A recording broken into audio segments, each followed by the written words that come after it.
안녕하세요, 여러분. 오늘 영상은 수많은 음악 팬들과 전 세계 언론의 이목이 집중되고 있는 아주 뜨거운 사안을 다뤄보려 합니다.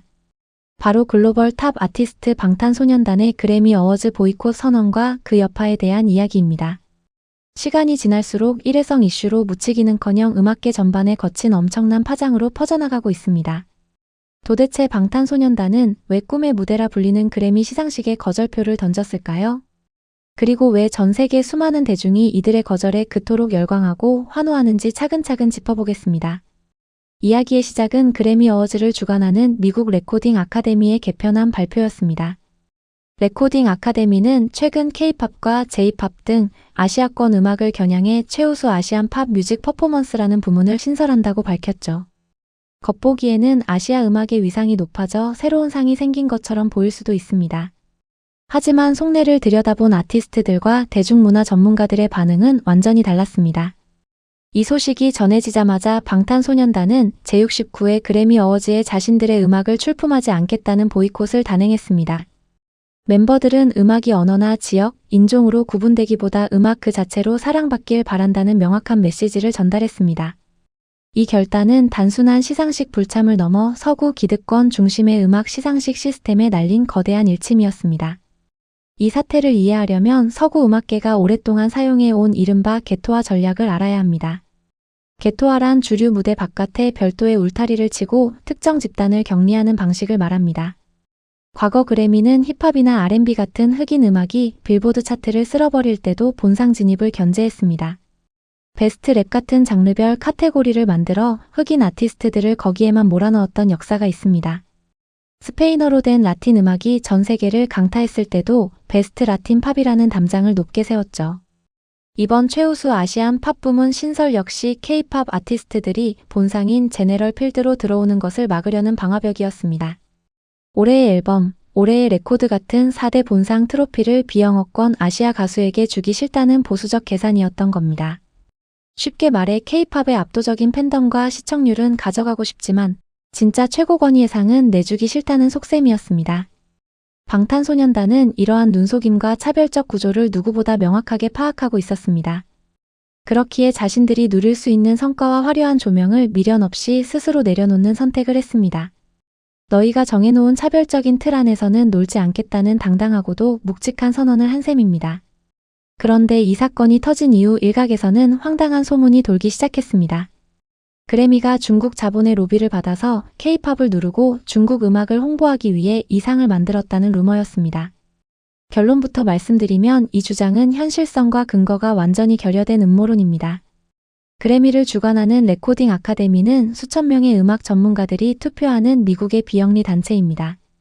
특정 국가의 자본이나 사적 로비에 의해 시상 부문이 신설되거나 통제되는 구조가 절대 아닙니다. 게다가 미국 및 글로벌 음원 시장에서 중국 음악의 실질적 지분은 아직 매우 미미합니다. 상업적 성과와 글로벌 스트리밍 수치가 기준이 되는 시상식에서 시판만을 위해 부문을 만드는 것은 불가능합니다. 오히려 그래미는 과거 달라이 라마의 음반에 상을 주어 중국 정부로부터 강력한 비판을 받기도 했던 단체입니다. 결국 중국 자본설은 시상식 내부의 보수적 정치학을 오해한 억측이자 단편적인 루머에 불과합니다.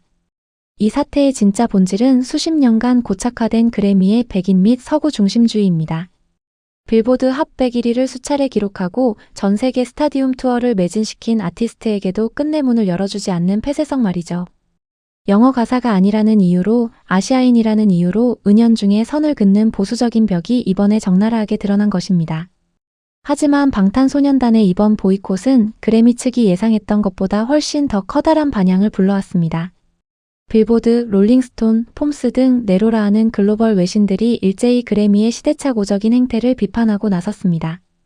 그래미가 K-팝의 영향력을 이용해 시청률을 올리려다 오히려 거대한 역풍을 맞았다는 기사들이 쏟아졌죠. 결국 비판 여론이 걷잡을 수 없이 거세지자 그래미 레코딩 아카데미의 하비 메이슨 주니어 CEO가 직접 성명을 냈습니다. 아티스트들이 느낀 좌절감과 비판을 깊이 받아들이며 해당 부문의 운영을 전면 재검토하겠다고 한 발 물러섰습니다. 그동안 절대 타협하지 않을 것 같던 서구 음악계의 거대 공룡이 아시아 아티스트의 결단 앞에 당황하며 태도를 바꾼 것입니다. 많은 분들이 그렇다면 언제쯤 이 이슈가 조용해질지 궁금해하십니다. 전문가들은 최소 올해 하반기부터 내년 2월 그래미 시상식 본식이 열릴 때까지 지속될 것으로 봅니다. 10월경 그래미 공식 후보 명단이 발표될 때 BTS가 빠진 명단이 공개되면 또 한 번 기사화가 될 것입니다. 그리고 내년 초 시상식 당일 BTS 없이 치러지는 시상식의 시청률과 화제성이 집계되며 보이콧의 여파가 증명될 테죠. 그렇다면 만약 그래미가 아시안 팝 부문을 백지화하고 철회한다면 방탄소년단이 다시 돌아올까요? 음악계의 공통된 의견은 철회하더라도 BTS가 곧바로 그래미로 복귀할 가능성은 매우 낮다는 쪽입니다. 이미 BTS는 지역과 언어로 분리되지 않는 음악이라는 확고한 명분과 주도권을 가져왔습니다. 규정을 조금 바꿔준다고 해서 기다렸다는 듯 돌아간다면 아티스트가 가진 소신과 메시지가 희석될 위험이 있습니다. 무엇보다 방탄소년단은 더 이상 그래미 트로피 하나에 목을 매는 위치가 아닙니다. 빌보드 정상과 전 세계를 감동시킨 유엔 연설, 수백만 팬들과의 유대감이 이미 그들의 위상을 증명하고 있습니다. BTS가 그래미를 필요로 하는 것이 아니라 그래미라는 시상식이 BTS의 화제성을 필요로 하는 구도가 확립된 것입니다. 우리가 이번 사태를 보며 가슴이 벅차오르고 자부심을 느끼는 이유는 바로 여기에 있습니다. 과거 서구 메인스트림 시장에 겨우 진출해서 그들의 인정을 받기 위해 애쓰던 시대는 완전히 끝났습니다. 이제는 우리 아티스트가 판의 불합리함을 지적하며 우리는 그 판에서 놀지 않겠다고 선언할 수 있는 위치에 섰습니다. 아시아 대중문화 역사 전체를 통틀어 서구 기득권 시상식의 규칙 자체를 뒤흔든 사례는 단 한 번도 없었습니다.